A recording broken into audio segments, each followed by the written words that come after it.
మా ఫ్రెండ్ గాడు red handed గా దొరికిండు వాళ్ళ పిల్లతో చాట్ చేసుకుంటూ. Day 4 of getting 10K subscribers in 30 days. టీ తాక చాలా డేస్ అవుతుంది, అందుకే పాల ప్యాకెట్ కోసం పోయినా. మీకు క్వశ్చన్, ఈ అప్ప పేరు తెలిస్తే కామెంట్ చేయండి ఇదేం అప్ప అని. డే సిరీస్ లో మా చుట్కీ అయితే ఖచ్చితంగా ఉంటది, ఎందుకంటే ఆమెతోనే స్టార్ట్ అవుతుంది డే కాబట్టి. అక్కయ్య ఇక్కడ తింటూ ఉంటే చెల్లి అయితే మంచిగా నవ్వుకుంటూ ఆడుకుంటూ ఉంది. It's time to drink tea.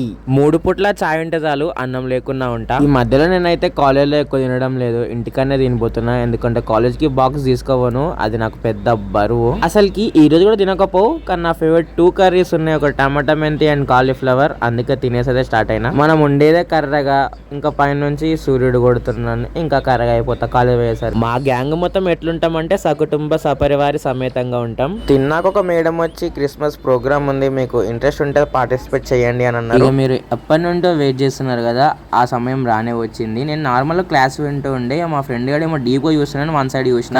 నాకు ఒక షాకింగ్ న్యూస్ తెలిసింది. అదేంటంటే వాడు వాళ్ళ పిల్లతోని చేసిన చాట్ మళ్ళీ రీకాల్ చేసి చూసుకుంటాడు. నాకు తెలియకుండా మెయింటైన్ చేస్తున్నావా అని చిన్న గొడవ అయితే అయిపోయింది. ఆ గొడవలో వాడు చెప్పింది ఏంటంటే పిల్ల కాదురా నా ఫ్రెండ్ అన్నాడు. మాకు లాస్ట్ హాఫ్ అన్ అవర్ అయితే ఎగ్జామ్ ఉండే, అదైతే సక్సెస్ఫుల్ గా కంప్లీట్ చేసి సార్తో కాసేపు కొంచెం ఎగ్జామ్ గురించి మాకు మోటివేషన్ ఇచ్చి ఇంకా ఇంటికి అయితే వెళ్ళమన్నాడు. డే 4 అయితే ఖతం. సబ్స్క్రైబ్ చేసుకోండి. బాయ్.